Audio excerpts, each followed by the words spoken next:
Welcome to Latha's cook book. இன்றைக்கி நம்ம பார்க்க போகிறது ரொம்ப ஒரு வித்தியாசமான ஒரு தொகையல். பர்த்தா அப்படின்னு சொல்லுவாங்க பெங்காலியில். தொகையல் இது எதனால் பண்ண போகிறோன்னா முட்டைகோஸ்னால். இந்த முட்டைகோஸ் ஆர் கேபேஜ் தொகையல் இதுக்கு கடலைப்பருப்பு, உளுத்தம்பருப்பு, தேங்காய் இதெல்லாம் எதுவுமே தேவையில்லை. பட் ரொம்ப ரொம்ப டேஸ்டியாக இருக்கும். நிமிஷமாக நம்ம பண்ணிடலாம். பார்க்குறதுக்கும் அவ்வளோ அழகாக இருக்கும். இது ரொட்டி, சப்பாத்தி ஒரு பூரி, பராட்டா, சாதம் எதில் வேணாலும் சாப்பிட்லாம். டிஃபன் பாக்ஸ் ரெசிபி கூட நம்ம அரைச்சி வச்சுட்டோம் வச்சுக்கோ, விழுதாக இருக்கும். அப்படியே இதில் ஜலங்கதமெல்லாம் இருந்து ஓடுற மாதிரிலாம் பண்ணக்கூடாது. ஸோ இது வாங்கோ, இது எப்படி பண்ணுறதுங்கிறத பார்க்கலாம். 5 நிமிஷம் ஒரு 5-10 மினிட்ஸ் இருந்தால் போகிறோம். ப்ரெப் ஒர்க்கு கொஞ்சம் இருக்குது, 5 மினிட்ஸு, அப்புறம் 5 மினிட்ஸ், அதாவது ஒரு 10-15 மினிட்ஸ்க்குள்ளே நல்ல ஒரு டேஸ்டியான தொகையல் எப்படி பண்ணுறதுங்கிறத பார்க்கலாம். வாங்க. கேபேஜ் இது எப்போவுமே நம்ம ஒன்று பொரியல் பண்ணுறோம், தேங்காய் போட்டு, இல்லை கூட்டு பண்ணுறோம். அதை தவிர்த்து வேறு எதாவது பண்ணலான்றதா இன்றைக்கி முட்டைகோஸ் தொகையல் இது எப்படி பண்ணுறதுங்கிறத பார்க்கலாமா. நான் இங்கே சின்னதாக இதை கட் பண்ணி வச்சுட்டுருக்கேன். இதென்னா அலம்பிட்டேன்.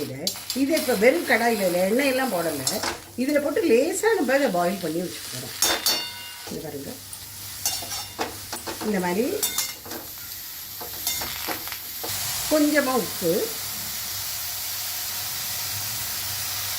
கொஞ்சம் ஜலம். என்ன முட்டைக்கோசு இப்போ பாயில் அடித்து அது ஜலம் விட்டுக்கும். கொஞ்சம் ஒரு 1/4 கப்பு போல் ஜலம் விட்டு இதை மூடி விட்டுடலாம். இது சாஃப்டாகும். அதான் அங்கே முட்டைகோஸ் வெந்துடுக்கிறதுக்குள்ளே நம்ம இங்கே ஒரு சில ப்ரிப்பரேஷன்ஸ்லாம் பண்ணிடலாம். 2 டொமேட்டோ நான் இங்கே சின்ன நறுக்கி வச்சுட்டுருக்கேன். ஒரு பெரிய வெங்காயம் ஒன்றும். எனக்கு வெங்காயத்தை பற்றி ஒரே சந்தோஷம். எனக்கு 1 மாதம் ஆகிடுது. நான் வெங்காயம் பூண்டெல்லாம் எந்த சமையலையும் சேர்க்கல. மாலைபட்சத்துக்கெலாம் முன்னாடியே ஸ்டாப் பண்ணது தான். அப்புறம் வெள்ளிக்கிழமை வந்தது, அதுக்கப்புறம் புரட்டாசி சனிக்கிழமை, நல்ல வெங்காயம் பூண்டெல்லாம் கிடையாது. நேற்றுக்கு தான் சாயந்தரம் போய் ஒரு வாங்கிட்டு வந்தார். இன்றைக்கி நான் வெங்காயம் பூண்டில் இறங்கிட்டேன். இதில் 2 பூண்டு நான் பொடி பொடியாக கட் பண்ணி வச்சுட்டுருக்கேன். பச்சை மிளகா ஒரு 4 மிளகா வத்தல், இல்லை 3 தான் வச்சுட்டுருக்கேன். இதை பற்றி இல்லை, இந்த முட்டைகோஸ் பாயில் அடிச்சு எவ்வளோ ஜலம் விடுறதுன்னு, இந்த ஜலமெல்லாம் வத்துற வரைக்கும் நம்ம இதை பாயில் பண்ணிக்கலாம். இது இப்போ நல்லா பாயில் ஆகிட்டு இதில் பாருங்க ஜலமே இல்லை. இப்போ ஒரு பாத்திரத்தில் இதை எடுத்து வச்சுக்கோங்க. இதை அப்படியே பாத்திரத்தில் போட்டு கொஞ்சம் ஆற விட்டுடலாம். எண்ணெய் இதை கூட நம்ம மிக்சியில் போட்டு இதை அரைக்கணும். இப்போ நான் இங்கே மஸ்டர்ட் ஆயில் விட்டுக்கிறேன், கடுகு எண்ணெய்.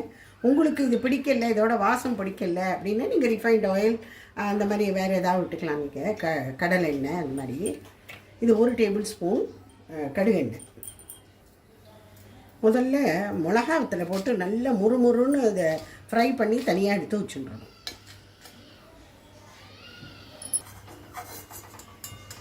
இப்போ இதை எடுத்து வச்சுடலாம்.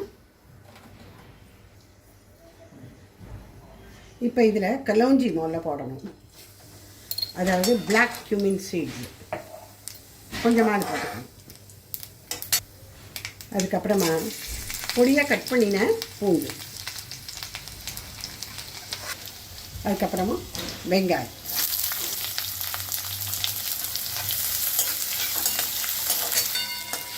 இந்த வெங்காயம் கொஞ்சம் வதங்கினதுக்கப்புறமா இந்த டொமேட்டோ கட் பண்ணி வச்சுருந்தோம் இல்லையா, இதை போட்டோம்.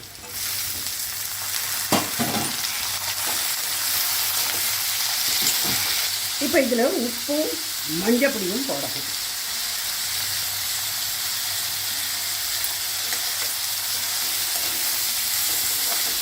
இப்போ மிக்சியில் போட்டு இதை நம்ம அரைச்சிடலாம். ரொம்ப வழவழப்பாக அரைக்க வேண்டாம். கொஞ்சம் குறன்னு கொஞ்சம் எப்படி தெரிகிற மாதிரி, முட்டைகோஸ் தெரிகிற மாதிரி இருந்தாலும் நல்லாயிருக்கும். இந்த அரைச்ச விழுதியும் இந்த டொமேட்டோ வெங்காயம் இருக்கு இல்லையா, வதங்கின்னு இருக்குது, அதோடு சேர்த்து இதையும் போட்டுருவோம். இது எல்லாத்தையும் சேர்த்து நல்லா மிக்ஸ் பண்ணி ஒரு 2-3 மினிட்ஸ்க்கு இப்படி வதக்கணும். அவ்வளோதான், ரொம்ப ஜாஸ்தி இல்லை. நல்லா வதங்கி என்ன ஒன்றுத்தோட ஃப்ளேவர் இன்னொன்றுத்துல எல்லாம் ஒன்று சேர கலரணும். அவ்வளோதான். இதில் இப்போ பச்சை மிளகா போட்டுடணும்.